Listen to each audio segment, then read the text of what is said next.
United States Senator Gillibrand delivered remarks at a special session convened by Israel's permanent mission to the UN. At the session, Gillibrand and other women's rights experts denounced the use of rape and sexual violence committed by Hamas terrorists against Israeli women and girls. Good afternoon. It's very important that we are all here. It is very important that we are giving voice to the women who were raped and murdered on October 7th. It's very important that we are speaking truth to power at this time and in this place. I'm grateful for the leaders here. I'm grateful to Cheryl for your voice, to take your platform to speak out so loudly and so boldly and so clearly is essential. I'm grateful for the ambassador, for your searing words, your absolute truth, and your unwillingness to accept silence from your colleagues at the UN.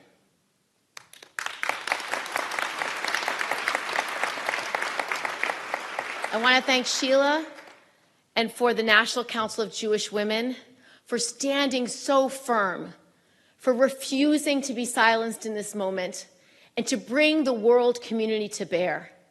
When I saw the list of women's rights organizations who have said nothing, I nearly choked. Where is the solidarity for women in this country and in this world to stand up for our mothers, our sisters, and our daughters?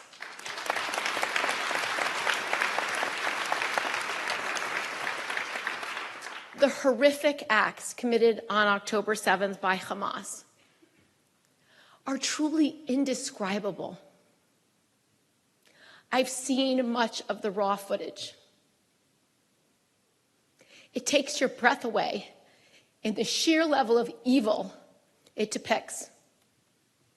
You can't unsee when you see it, and it haunts you like no other image you could ever see on a movie screen.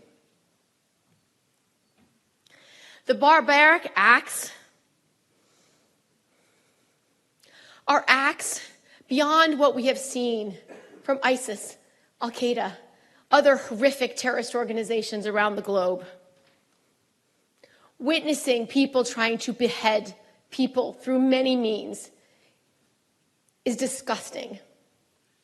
Hearing the testimony about what has happened to women, the types of dismemberment, the types of sexual violence to degrade them, to bring fear in their final moments, to bring fear in the eyes of those who had to witness the atrocities is unspeakable. While it is very hard to tell these stories, while some don't want to show the actual videos and pictures, we must demand it. We have to demand that people see what happened and to know it is truth.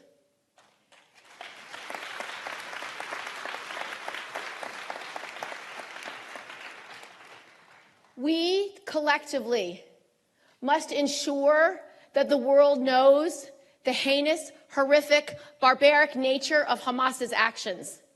We have to ensure that it is engraved in history for all time, just as when we go to see Yad Vashem and see the memories and the moments and the failures and the cruelty and the horror of what happened during World War II. One of the earliest images that we have been able to see is the attack during the attack was that of Naama Levy. She was being dragged by her hair, her hands tied behind her back, thrown into a truck, blood streaming down her face, streaming down her arms, streaming down her back. Her sweatpants were covered in blood, streaming down her legs, clearly a victim of sexual assault. She was in terror. We've seen photos of bodies of all ages with unspeakable injuries. We've heard testimony of young girls being killed with their pants pulled down and naked, alone, afraid, and in terror.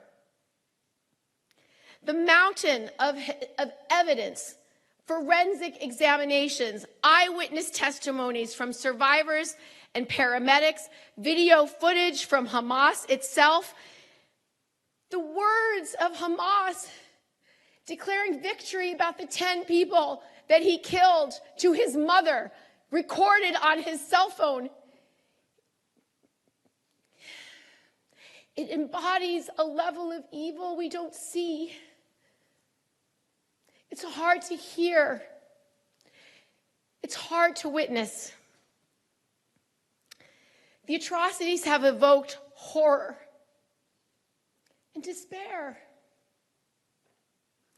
I can't imagine what it's like to be a Jewish family today, whether you're in Israel, whether you're in America, whether you're anywhere in the globe, watching this episode unfold in real time, knowing that it is just part of a long legacy of anti-Semitic brutality and inhumanity. For centuries, rape, sexual mutilation, sexual violence have played a grotesque role in the subjugation and suppression of the Jewish people. During the Holocaust, women and children were sexually abused, mutilated, and raped routinely. During the pogroms of the earliest 20th century, rape was used as the instrument of war. Even in the Renaissance, Italy, rape was used to extort money from families. Make no mistake, this is part of our global history. Rape's been used as a weapon of war for centuries, a deliberate form of torture that serves to dehumanize and terrorize not just the women, but the entire community. It's recently reared its very ugly head in the former Yugoslavia, where mass rape and sexual enslavement were used as an instrument of war. In Iran, the regime's security forces used rape and sexual violence against children in order to subdue women and the population as a whole. In Ukraine, overwhelmingly evidence shows Russian soldiers systemically using rape against innocent Ukrainians. This explains why the atrocities committed on October 7th and the international community's reluctance, even refusal to condemn or even acknowledge them, doesn't just strike fear in the hearts of Israeli women, it strikes fear in the hearts of every woman and girl around the globe. Their bodies are not worth defending. Their humanity is not worth protecting. The world community must do more. It must demand accountability for these intolerable crimes. The United Nations must denounce Hamas as a terrorist organization that uses rape as a weapon of war. The United Nations must live up to its purpose of upholding the principles of international law, and the United Nations must condemn these evil crimes against humanity.